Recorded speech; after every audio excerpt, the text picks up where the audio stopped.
Dios, vamos a buscar en el libro de los Hechos, capítulo 4, verso 1. Hechos 4:1.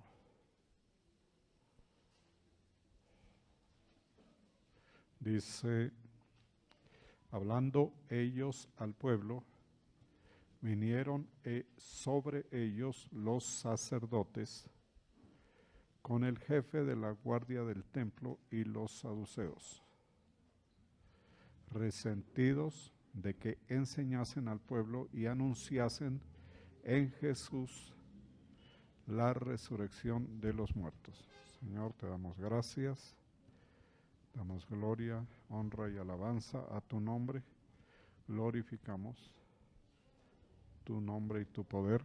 Te pedimos que nos hables y enseñes tu palabra. Mientras Pedro y Juan le hablaban a la gente, se les presentaron los sacerdotes, el capitán de la guardia del templo y los saduceos. Estaban muy disgustados porque los apóstoles enseñaban a la gente y proclamaban la resurrección que había hecho evidente, que se había hecho evidente en el caso de Jesús. Entonces vemos que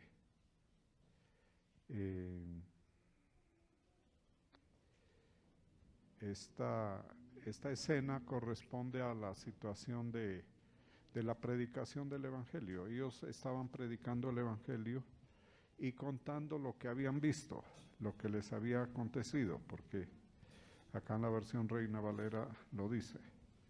Enseñasen al pueblo y anunciasen en Jesús la resurrección de los muertos. Y ellos hablaban con el fundamento de una experiencia. Ellos no hablaban simplemente porque hubieran escuchado o alguien les hubiera contado, sino que tenían la experiencia, y eso, como lo hemos mirado muchas veces, es algo que da muchísima convicción.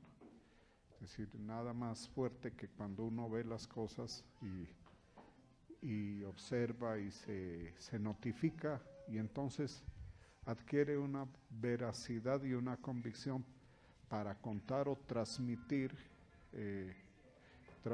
lo que sea, pues el acontecimiento. Y aquí, en este tiempo en que estaba comenzando la iglesia, que es un tiempo parecido, siempre será parecido al tiempo de la iglesia en cualquier siglo. O sea, esta época que vivimos tiene parecido con eso, pero no es lo mismo. ¿Por qué?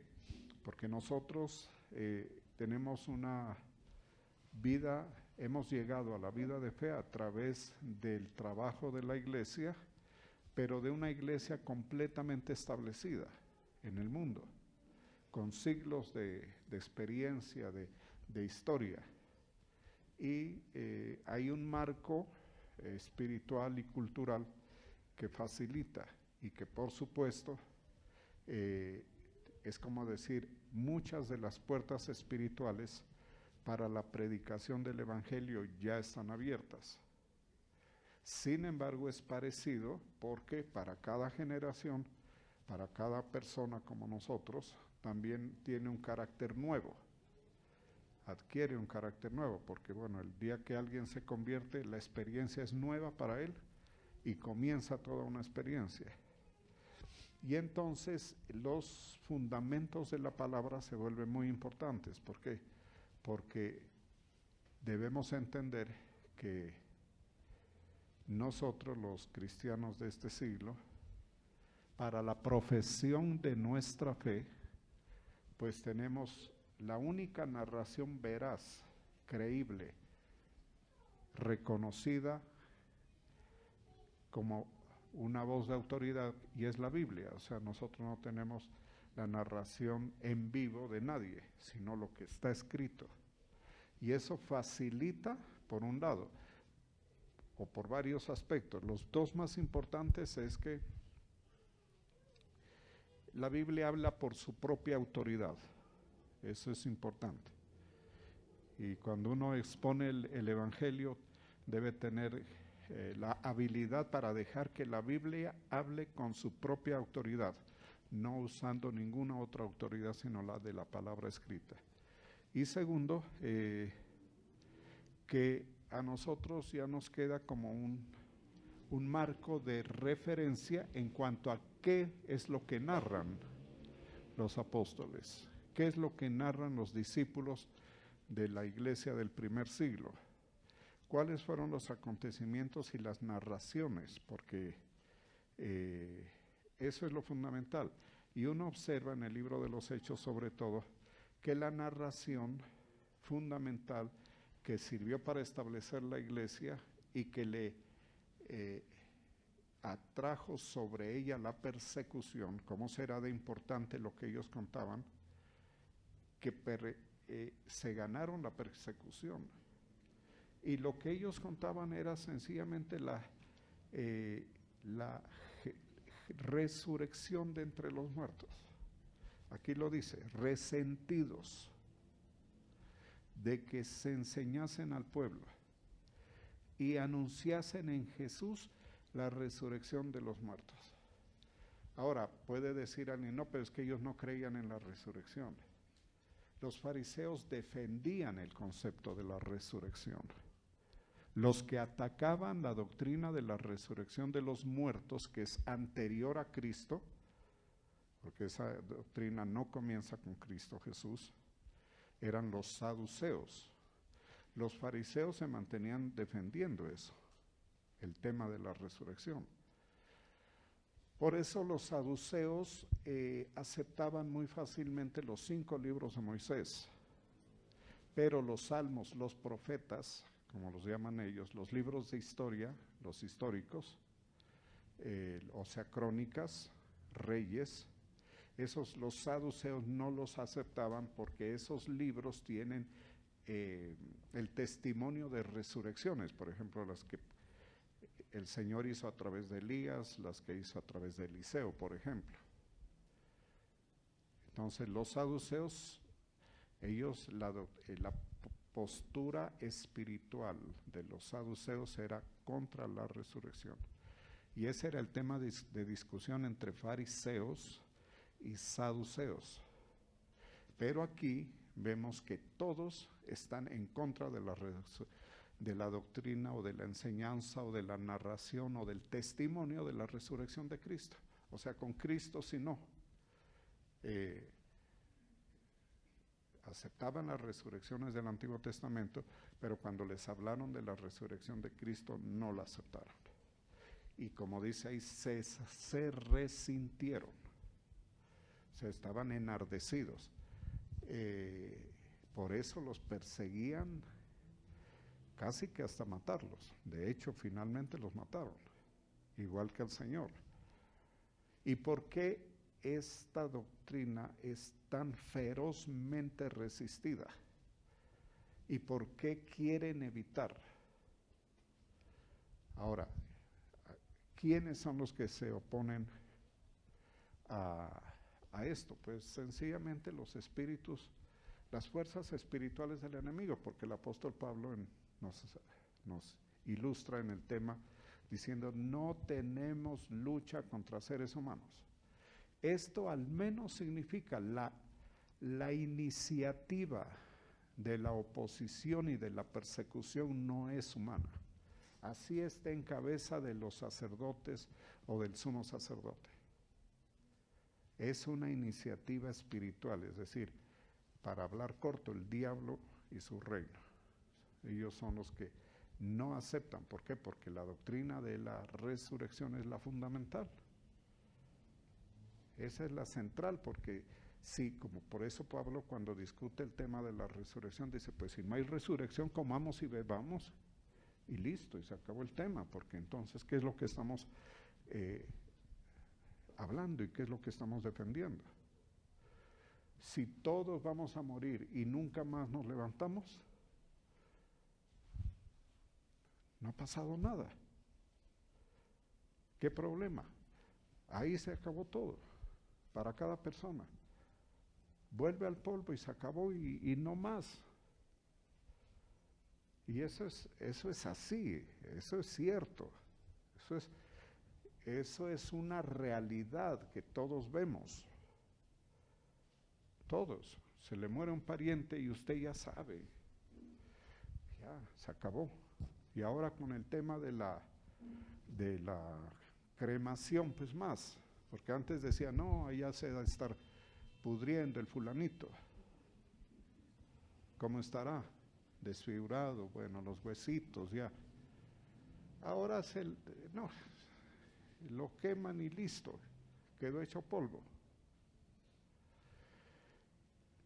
Y yo creo que no hay problema con la cremación por eso, justamente, porque le terminan, se lo hacen polvo en cuestión de 1 hora o 2 horas, no sé cuánto dure. Y como la tierra entregará sus muertos, así dice la Biblia, ¿cierto? Y el mar entregará sus muertos. En el momento del rapto de la iglesia, por ejemplo, los que murieron en Cristo y están en el mar, por la razón que sea, ¿quién encuentra los huesos, los restos, el polvo de los que fueron sepultados en el mar porque murieron allá? Nadie, eso es imposible. Pero el Señor los levanta con su poder. Lo mismo en la tierra. Póngale un difunto de hace 1300 años, ¿qué queda de él? Nada. Pero el Señor lo levanta. Y no solamente va a levantar los muertos en Cristo, sino que para el juicio final va a levantar a todos los seres humanos. Entonces el tema central, el que más le molesta al adversario, es el de la resurrección, porque la gran victoria de Satanás, cuando engañó a Adán y a Eva, o a Eva y a Adán mejor, haciendo honor a la verdad, ¿cierto? Primero a Eva y después a Adán, pero los engañó. La gran victoria fue la muerte. Porque la sentencia de Génesis 2 y Génesis 3 es muerte. Muerte espiritual primero, y en Génesis 3, muerte física. Polvo eres y al polvo volverás. ¿Cuál es la gran victoria del diablo? La muerte del hombre. ¿Por qué? Porque le voy a decir que es una desgracia. Usted me va a decir eso, yo ya lo sé. Pero yo le voy a decir esto. Pero no es porque el que se murió es su papá que lo estoy diciendo, o es mi papá. Es una desgracia porque todos los seres creados nacieron para la eternidad. Le voy a contar algo más. El mismo diablo está viviendo eternamente. Satanás está viviendo una vida eterna, porque él no está muerto. Él está separado. Lo echaron fuera, pero ese está vivo. Entonces, por eso es que el diablo se ríe de la muerte del hombre. Porque el destino del hombre, de acuerdo al plan de Dios, es superior, es excelente, es la gran creación. Mire, se la jugó el Señor en este sentido. Él estaba creando espíritus, todos los espíritus celestiales, los estaba creando. No me meto más con lo de la tierra, porque ahí abrimos una puerta tremenda, la creación preadámica, y a mí poco me gusta hablar de eso porque no es pertinente. Entonces creaba espíritus. Cuando el Señor crea al hombre, crea algo mucho más complejo. No es lo mismo un ángel. El ángel es superior espiritualmente a nosotros, pero los ángeles no tienen cuerpo. Para entenderlo es como decir, más fácil es crear ángeles que crear hombres y mujeres. ¿Por qué? Porque los ángeles son espíritu, y los espíritus sí tienen problemas. La Biblia lo testifica. Un problema, Luzbel, Satanás. Otro problema, los ángeles que perdieron su dignidad por causa de las mujeres. Génesis 6, ¿cierto? ¿Lo han leído? Oiga, hasta los ángeles perdieron la dignidad por causa de las mujeres. ¿Ah? Yo no digo nada en contra de las mujeres, pero la Biblia es la que dice. ¿Cómo será de difícil el tema? Entonces crear hombres y mujeres es mucho más difícil porque es espíritu más cuerpo natural. Y el tema ahí es donde se complica. Y entonces el diablo, como es un espíritu privilegiado, siempre tuvo una condición privilegiada, jerárquica. Por esa razón, sabe todo, él entendía y conocía las sentencias, porque del día que de él comieres ciertamente morirás, y polvo eres y al polvo volverás, esas dos palabras. Y entonces, ¿qué es lo que logra el diablo? Lo que logra es inducir a la humanidad a rebelarse contra el Señor y pagar con su propia vida eterna el hombre y con su propia vida natural. Y eso en términos de la creación es una tragedia, porque imagínense, todos viven y nosotros condenados a muerte. ¿Ah? Toda la raza condenada a muerte. Mencióneme otra raza angelical o humana. Ninguna. De los que tienen derecho a estar en el cielo, por vocación de la creación, el hombre quedó caído, la humanidad quedó caída, porque los ángeles pues tranquilos, y nosotros esperando, mire, y los que ya somos adultos, digamos, ¿no se ha dado cuenta que se pasó rápido la vida? Por eso es que dice un canto por ahí, cuesta abajo, ya vamos para abajo, cuestión poco tiempo y se acabó el cuento. Y usted pasó a la historia y nadie se va a acordar. Y así haya hecho lo que haya hecho, malo o bueno, polvo. Eso es trágico. Entonces, como el Señor es justo y perfecto y bueno, Él sabe todo esto y dice, no, yo creé al hombre para un destino superior, un destino eterno, junto a mí, junto a la deidad superior. Pero como el diablo dañó el cielo, imagínense, el diablo causó una catástrofe, una rebelión en el cielo que el 30%, 33% de los ángeles cayeron. Y el diablo es tan tremendo que causó la peor catástrofe, que el 100% de los hombres mueran, pierdan el derecho a la vida eterna. Entonces, ¿qué pasó? Que le dijo a su hijo, vaya, pague por los pecados, porque es la única forma, porque yo no hago acepción de nadie, el que la paga muere. El pecado más pequeño, el más grande, causa la muerte. Pague por todos. Y entonces, la dádiva de la vida eterna, como la llama el apóstol Pablo en Romanos, volverá a la humanidad que crea. Y permítame decirle que los discípulos del Señor lo entendieron a cabalidad completamente, y entendieron que hay que predicar esa noticia. Vas a resucitar, no te vas a quedar eternamente caído. Entonces ellos comenzaron a predicar por donde es, porque mire una cosa, predicar de la prosperidad y de la ayuda de Dios para la vida actual, esa no es una gran noticia. Es buena, yo no digo que no, pero qué le va a decir un hombre o una mujer con capacidad? ¿Ah? Porque todos tenemos capacidad diferente, pero usted se ha dado cuenta que en este mundo hay muchos que tienen muy buena capacidad. ¿Ah?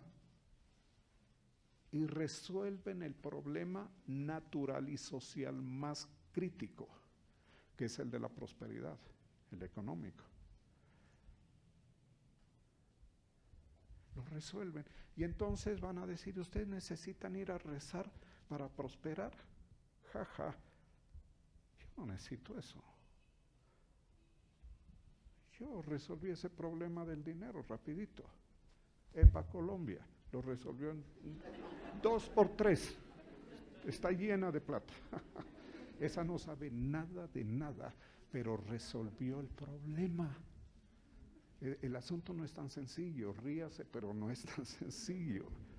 ¿Por qué no lo ha resuelto usted como lo resolvió ella? O como no, yo, ¿por qué no lo he resuelto? Porque eso no es tan fácil. Pero hay gente que lo logra y nada tienen que ver con la resurrección y con la vida eterna. Por eso, lo que quiero decir es que el tema central de la predicación es la vida eterna, la resurrección, no la prosperidad. La prosperidad es un tema secundario. Por eso el tema de la prosperidad, el Señor dice, el resto se te añade, eso no hay problema, no te preocupes. Si haces bien la búsqueda del reino, si la haces bien, porque si la haces mal, no, lo demás se te añade. Alguien preguntaba, ¿y por qué hay cristianos que no prosperan? Porque buscan mal el reino, por eso. ¿Por qué se convierten a Cristo, y ganan la vida eterna, pero no prosperan? Porque la búsqueda del reino, buscad primero el reino de Dios y su justicia, no la hacen bien, ahí fallan. Y la palabra de Dios es perfecta. Entonces, como usted falla en eso, no tiene las añadiduras. Por eso es que la escuela es necesaria. Esto es bien necesario. Que alguien le enseñe. Porque si no, ¿cómo? Si el tema no es tan fácil. Hay unos que logran hacer una búsqueda muy buena, no digamos perfecta, muy buena del reino. En primer lugar, que ponen en primer lugar el reino de Dios. Por eso dice, buscad primero. Porque si usted busca primero otra cosa y no el reino, y es cristiano y busca otra cosa, ya las añadiduras no tienen aparición, no aparecen. Entonces, para buscar el reino hay que irse por... La guía es ellos, estos hombres. Porque ellos lo oyeron al Maestro, a Jesucristo. Y el Señor participaba salvación, vida eterna y prosperidad la que quiera. Yo me imagino cómo sería eso, poderosísimo. Una muestra a Pedro, le dijo, tira la red a la derecha. ¿Ah? Como quien dice, mira, pescar, eso es botado. Tira la red a la derecha y después no puedes con ella. Pero ¿por qué le dice a Pedro? Porque Pedro sí buscó el reino de Dios. ¿Cómo es? Primero, tanto que dejó todo, dejó la pesca, dejó familia. Él sí lo hizo. Y entonces en un momento de confusión, de debilidad por los acontecimientos, Pedro decide volver a pescar y se pasa toda la noche y no pudo. Y todo eso estaba dentro del plan del Señor para la enseñanza. El Señor va a la playa, les prepara a él unos 2 pescados o no sé cuántos, sabiendo que van a venir y van a venir con frío y con hambre. Pero mire, esa pesca que llaman la pesca milagrosa, esas son añadiduras ¿Estamos de acuerdo? Esas son las añadiduras. Ese no es el número uno del Evangelio. Porque eso pues, hay gente, mire los japoneses, como pescan, ¿no? Una pesca industrializada tremendamente, los chinos. Y esos de Cristo no saben nada. Y de añadiduras. Y han prosperado. Por eso los cristianos debemos saber cómo es el orden. Primero es el reino de Dios y su justicia, la justicia de Dios. O sea que todos debemos desechar nuestra justicia y adoptar la justicia de Cristo, aceptando su obra. ¿Cuál quiere decir? Yo ya no discuto nada. Para mí el vivir es Cristo y lo demás es ganancia. Y el morir es ganancia. ¿Cómo será de poderoso que hasta la muerte se vuelve ganancia? Por eso es que la gente dice, perdió la vida. Cuando una persona muere sin Cristo, sí la pierde. Adiós, oportunidad, se acabaron. Pero para el que está en Cristo no. Entra la vida eterna más en forma. Entonces ellos, por eso es que aquí hay un resentimiento, dice, resentidos de que le enseñan al pueblo y anuncien y anuncien en Jesús la resurrección. Entendamos eso. Ese es el orden. Hay que darle valor a eso, porque es que si no hay, a las iglesias van personas que vienen es por un milagrito, que tengo una deuda, que voy a perder la casa, que yo no sé qué, que me van a botar del puesto, que necesito un dinero, que necesito un ascenso y otros temas. Y entonces esta asamblea que está para predicar la resurrección y la vida eterna pierde el norte, pierde la orientación fundamental. Y lo más triste, que no alcanza las añadiduras para la gente. ¿Ah? No alcanza. Y bueno, y el Señor, como es tan bueno, Él hace favores y todo, pero así no se ve el poder del Evangelio. Porque el apóstol Pablo en Romanos 1, como dice, ¿qué es el Evangelio? ¿Cómo es que dice? Es poder de Dios. ¿Ah? Para salvación. ¿Ah? Ya. ¿Y qué es la salvación? La resurrección y la vida eterna. Esa es la salvación. El resto son favores adicionales. Podríamos llamarlos también favores adicionales que vamos a disfrutar. Pero esto es lo fundamental. Ahora, y les echaron mano, verso 3, y los capturaron. O sea, el problema no era tan fácil. Y solamente porque están diciendo una locura. No les crean y déjenlos. Esa podría ser una posición. No les crean, están locos.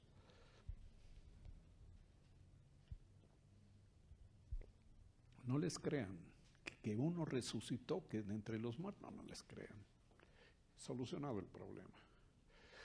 Pero ellos sabían que no era tan fácil, porque sabían que había poder en esa palabra. Y habían sanidades, y habían resurrecciones, y habían milagros. Entonces, por eso es que el tema se les volvió crítico. Con el mismo Señor Jesús y con los discípulos. Les echaron mano y los pusieron en la cárcel hasta el día siguiente, porque era ya tarde.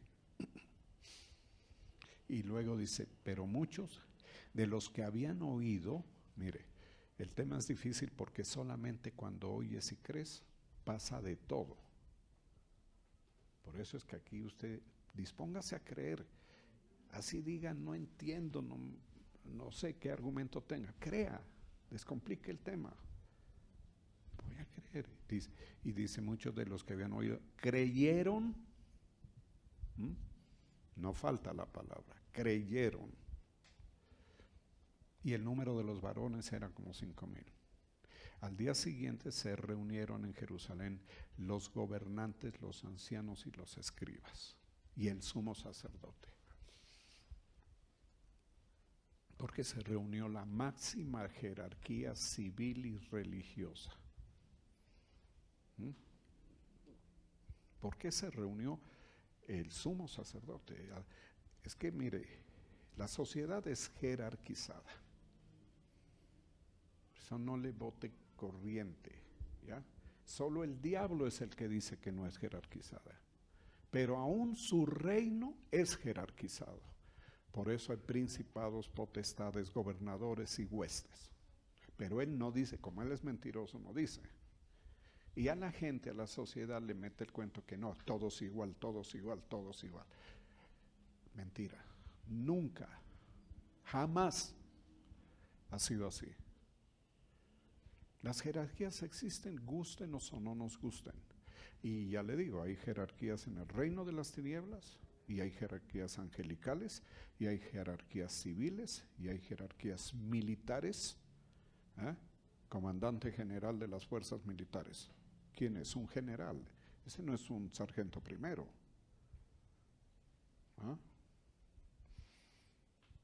No digo nada de los sargentos viceprimeros o primeros. Son una jerarquía.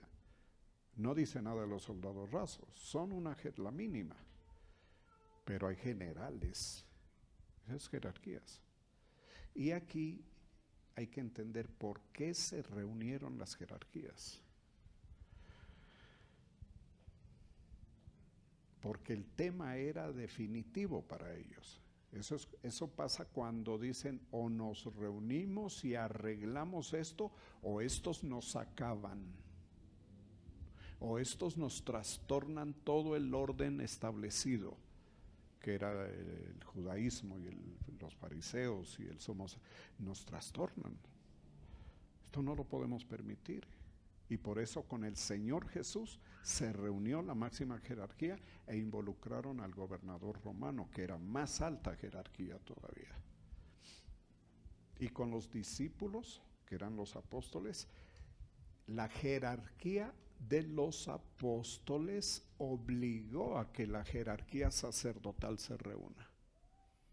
Porque el poder que tenían estos hombres era fuerte, era grande, y ameritaba que sea contenido o enfrentado por jerarquías sacerdotales. De lo contrario no podían. Por lo menos para analizar el caso. Y dice, se reunieron en Jerusalén los gobernantes, todos pues, los ancianos y los escribas y el sumo sacerdote. Es como decir, la complejidad del tema era grande. O sea que mire que la predicación del evangelio, como está aquí,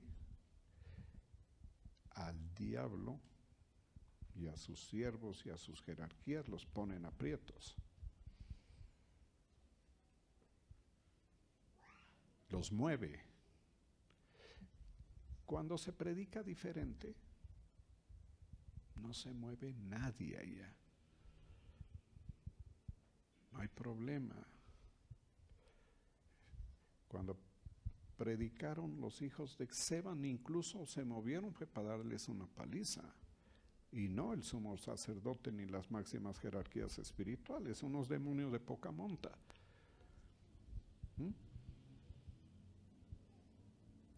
Por eso es que los ministerios del Señor están jerarquizados también. Porque si le entramos a la batalla espiritual, que significa vivir por fe y predicar el evangelio sin jerarquías, es como decir un ejército que no tiene ni sargentos, ni cabos, ni tenientes, ni capitanes, ni generales, ni nadie. Todos una chusma ahí, armada. Y usted ya sabe, ¿no? Usted ya sabe qué es eso. Eso que estamos viendo en estos tiempos en la sociedad colombiana y por aquí en la Sudamérica es eso. ¿Ah? ¿Qué hizo el extinto Chávez en Venezuela? Armó a una turba y hasta hoy están armados en Venezuela. De esos que usted llama mala clase, les dio un fusil a cada uno. Por eso el índice de homicidios en Caracas se disparó. Pero eso no tienen jerarquías, eso es simplemente metan miedo, maten, roben, hagan lo que les dé la gana. Porque un ejército, usted lo tiene cerca, es otra cosa, ¿no? Usted va al ejército aquí, el batallón es otra cosa. Allá se nota el orden. Si usted va pasando, venga para acá, ¿a dónde va? Identifíquese. ¿Ah? No puede entrar. Que vengo a hablar con el que manda aquí, ¿no? ¿Quién eres tú? Y en todas las jerarquías militares de policía, una fuerza que da el orden jerárquico. Por eso los ministerios deben conservar eso. No, que yo soy de esta iglesia, yo nunca voy a Salem. No vaya, hermano. No lo necesitamos, yo no lo necesito. Pero allá estamos en otro nivel, somos otra jerarquía. Y no lo digo yo porque yo quiera, es porque así está estipulado. ¿Para qué? Para enfrentar las fuerzas del enemigo, para reorientar las fuerzas nuestras, para centrar, para apuntar, para hacer mejor el trabajo, para que usted asegure su vida eterna, asegure las añadiduras, para que usted se vuelva un agente más peligroso contra el reino de las tinieblas. En la medida que nos enganchamos todos en las jerarquías, o como dice Pablo, nos concertamos por cada coyuntura, nos volvemos más fuertes. Le estamos dando seriedad a nuestra organización espiritual. La estamos haciendo más fuertes para poder conquistar, ganar, retener, defender. Porque la verdad es que la guerra espiritual no es un jueguito de guerra. La guerra espiritual es una verdad, es una realidad espiritual y fuerte que se manifiesta. Y que hay que aprender, porque nadie nace sabiendo. Y que hay que hacer y hay que aprender a librarla, porque ya estamos metidos en esto. Usted ya está metido, ya está profesando. Ahora tenemos que salir adelante con el propósito del Señor para nosotros, porque el Señor no está jugando, Él nos levantó como iglesia y como ministerio con un propósito. Y que estamos metidos en la batalla y que hemos tenido buenos momentos y momentos donde el enemigo ha golpeado duro, porque así es. Y estos siervos del primer siglo lo vieron. Por eso los metieron a la cárcel, y echaron mano, los pusieron en la cárcel. O sea, esto sirve para entender en qué es la vida cristiana, para entender, para darle rigor a este asunto, para entender las posiciones por niveles estratégicas de nuestro ejército espiritual. Yo ayer hablé, este tema me viene saliendo, ayer me empezó a salir en la predicación en Salem. O sea, hay que saber qué es Salem allá en el teatro. ¿Por qué? Porque si no, usted se queda con un concepto muy, ¿cómo se dice? Muy, no sé. No, yo voy aquí porque me queda cerca. ¿Ah? ¿Ese es el concepto tuyo? Sí, porque cuando llueve no me mojo. No. Entiende. Primero entiende que el Señor es el que te convocó con un propósito para tu vida, del cual tienes que dar cuenta. Y en otra forma de decirlo es, tienes que dar fruto. Es que yo hablo por eso exhibo la autoridad de la palabra. ¿Ah? Juan 15, ¿qué dice? ¿Qué dice Juan 15?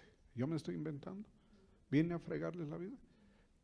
Todo pámpano que no, en mí no lleva fruto, lo corta, lo tira ya, se seca y lo echa al fuego. Y entonces, no, ¿y por qué no llevas? Es que a mí nunca me dijeron. Como que no. Hay que llevar fruto, y para llevar fruto uno tiene que estar bien puesto, bien preparado, tiene que tener un rigor. Así el Señor te haya llamado, porque es que muchas veces la gente piensa, no, es que como a mí el Señor me llamó, todo fácil. No, Señor. Y esto es tan frecuente, este error, este tipo de errores, que hasta los pastores pierden el norte. No saben para qué es. Y si el pastor perdió la idea,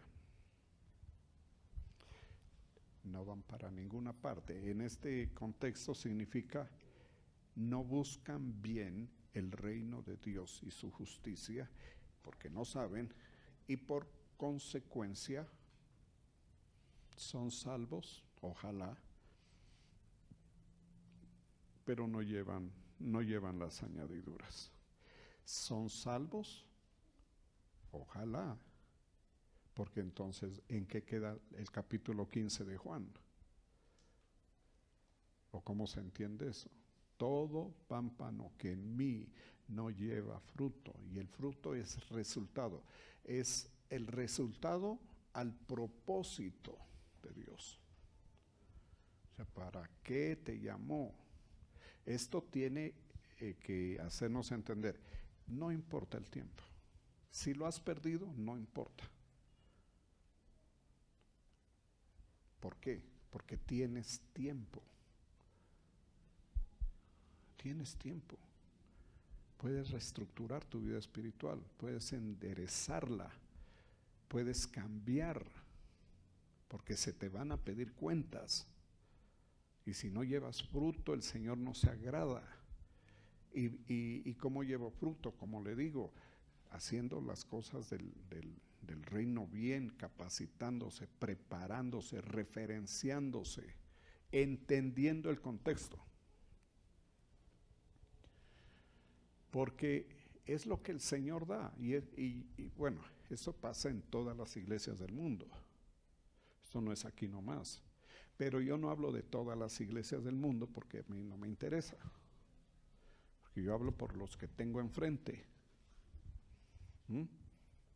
Los que están aquí, los que se accidentalmente cayeron en Salem como moscas en un, ¿cómo es que se llama eso de los moscos? Ya quedaste ahí. ¿Yo qué culpa tengo? ¿Ah? ¿Acaso yo te fui a buscar? ¿O es que me agradas? ¿O es que me simpatizas? No, no me simpatizas. ¿Por qué me vas? Ni yo le simpatizo a usted. Caímos ahí. El Señor nos puso. Pero eso no cambia nada. ¿Por qué? Porque podrías estar en Corea del Sur. Yo creo que es mejor estar en Salem que en Afganistán.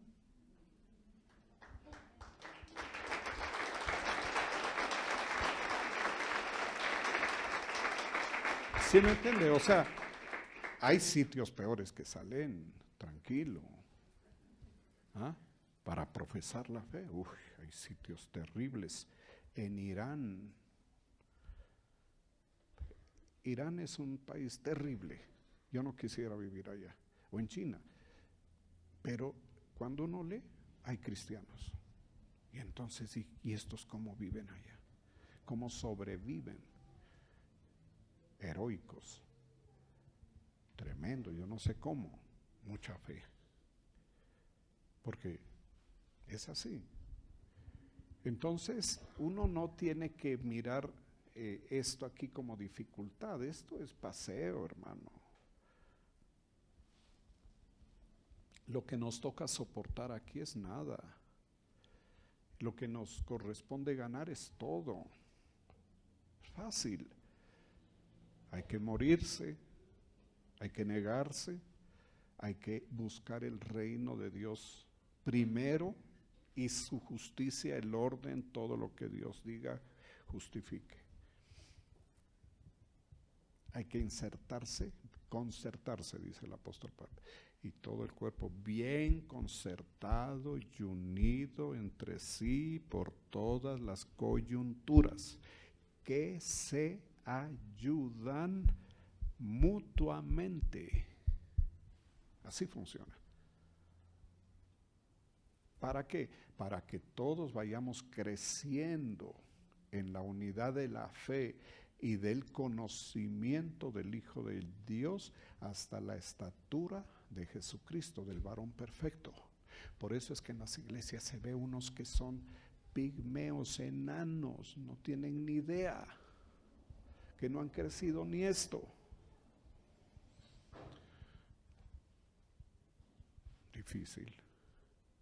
Difícil pues.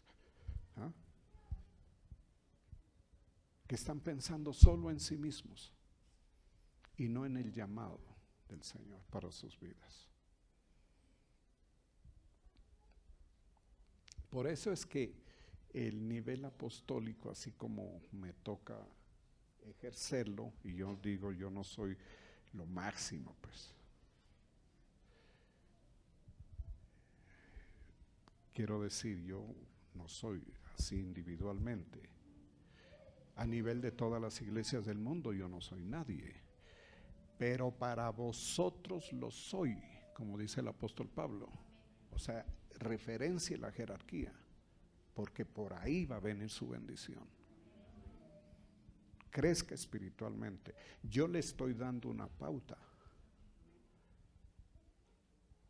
a Salén y a todos. Y yo lo veo y digo que sí sirve la pauta que yo doy. Porque los que la han cogido, como la han cogido muchos, qué bien, qué bendecido. Y qué obra en el propósito de Dios que están haciendo. Pero hay otros que no les ha amanecido. Entonces es un problema. Esto no tiene nada que ver con su familia. ¿Ya? Porque la familia al Señor Jesús la dejó a un lado, a su mamita María y a sus hermanos y a sus hermanas. Y ni qué decir de San José. No se lo volvió a ver, mejor dicho. O sea, la familia sí es importante, es creada por Dios, pero para la militancia en el propósito de Dios, eso no te va a determinar. Lo bonito con la familia es que todos caminen contigo en el llamado. Si logras eso, te felicito, porque eso no es nada fácil. Eso exige un testimonio de fe muy consistente, coherente el testimonio de fe. Para que un hijo se atreva a seguir el camino de la fe que sigue su padre o su madre, se necesita esa coherencia en el mensaje, en el testimonio de familia, de casa. Porque es el primer sacerdocio que se ejerce. Porque el sacerdote que está en la iglesia tiene que tener una iglesia pequeñita que es su familia. Es el primer nivel. Pero si hay incoherencia en ese punto, O sea, si el hombre o la mujer es inconsistente porque dice cosas, habla bonito, sabe muchos versos, pero en la práctica diaria, cotidiana de la fe falla, los hijos se dan cuenta. Y entonces, como son menores, en experiencia, en todo, no profesan. Dicen, no, no, para mí no es claro esa cosa.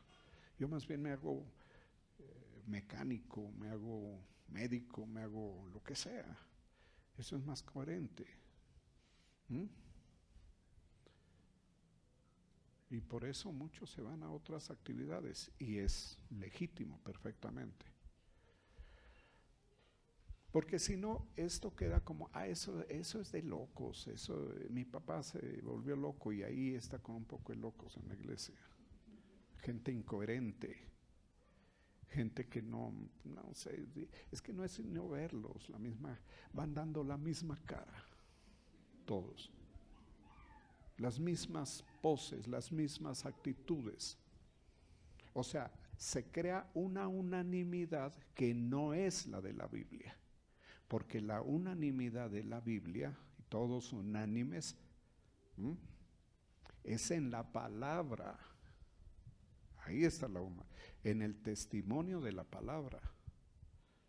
Entonces, pues, eso hay que tenerlo en cuenta.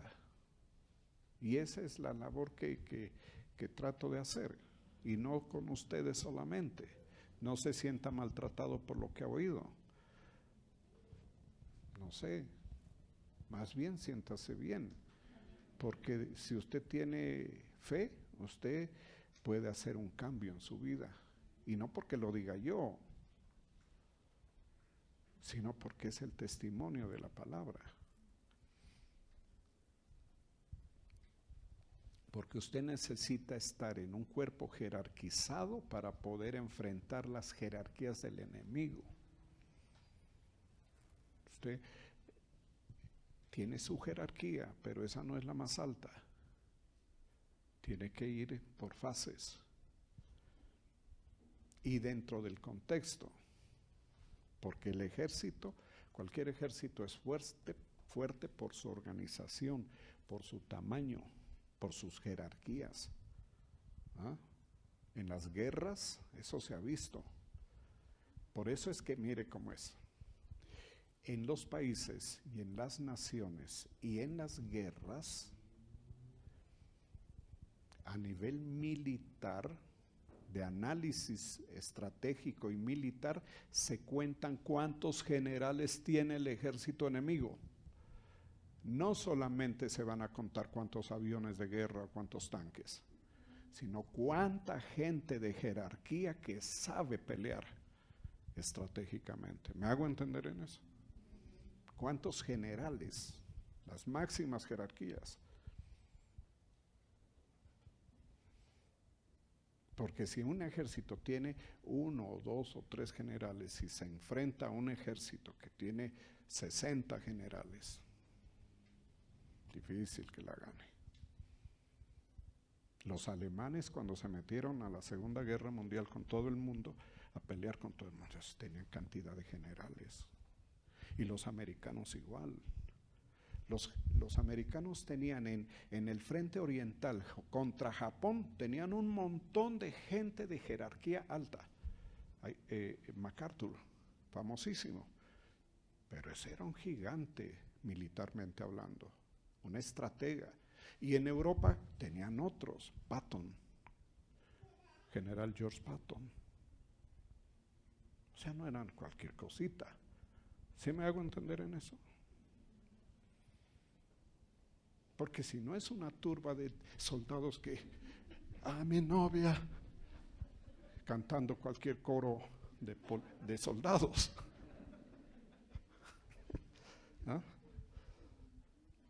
A mi novia un abrazo, a mi suegra un balazo. Ahí se quedan. Esa es la soldadesca que llama. Sí sabe lo que es eso, es que le dicen soldadesca. Todos esos no, soldados que los reclutan de esos pueblos de Guaitarilla, de que los sacan. ¿Sí me entiende? Con eso, ellos sirven, pero tienen que haber generales. Y acá en la iglesia es igual. Tiene que haber gente preparada.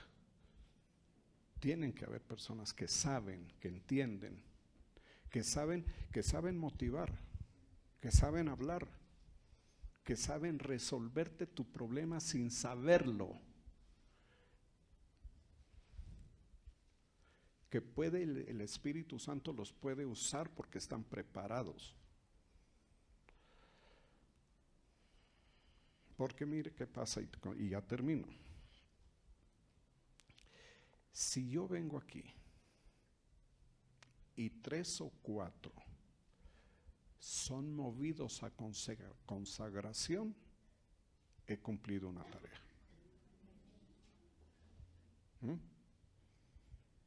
Pero si yo viniera aquí y 3 o 4 deciden no volver a la iglesia con lo que oyeron, entonces estoy mal. No puedo hablar, no puedo presentar, no puedo motivar, no puedo hacer ver las condiciones espirituales. Quien quiera que sea, su necesidad, la añadidura que necesitas, tienes que ganarla haciendo bien tu búsqueda del Señor. Tienes que capacitarte, tienes que consagrarte. Las añadiduras hay que ganarlas así, con estudio de la palabra, con consagración, primero con estudio, capacitación, y luego con obediencia dentro del cuerpo. Entonces vas dando unos pasos bien claritos, bien coherentes, y el resultado es que adquieres bendición. Así como está aquí, es que estos siervos, mire, Pedro, Pablo, Juan, todos ellos eran capacitadores. Timoteo es un discípulo de Pablo, era el mejor. Pedro era muy bueno. Juan lo mismo. Mire que el evangelio no es Cristo y luego uno, Pablo. No, hay varios. Y los que venían detrás, Timoteo, Tito, Lucas, buenísimos, Marcos. Y así tiene que ser. Así. Que unos van dando el impulso para que otros vayan saliendo, porque mire, uno se va desgastando. ¿Y quién va a reemplazar? ¿Y cómo va a seguir la tarea? Entonces hay que tener un alto nivel de motivación siempre. La virtud que debemos tener más importante es esa, que independientemente de lo que vivas, estés motivado. O dicho de otra forma, independientemente de lo que vivas, no pierdas tu motivación central. Pase lo que pase. Ese es un buen líder, ese es un buen creyente, es un buen Timoteo, es un buen Lucas. Esos no perdían, mire, nada. Mataron al maestro y ellos siguieron. Porque si se crea una iglesia donde la gente desorientada no saben, yo no sé, pues mal, vamos a darle gracias.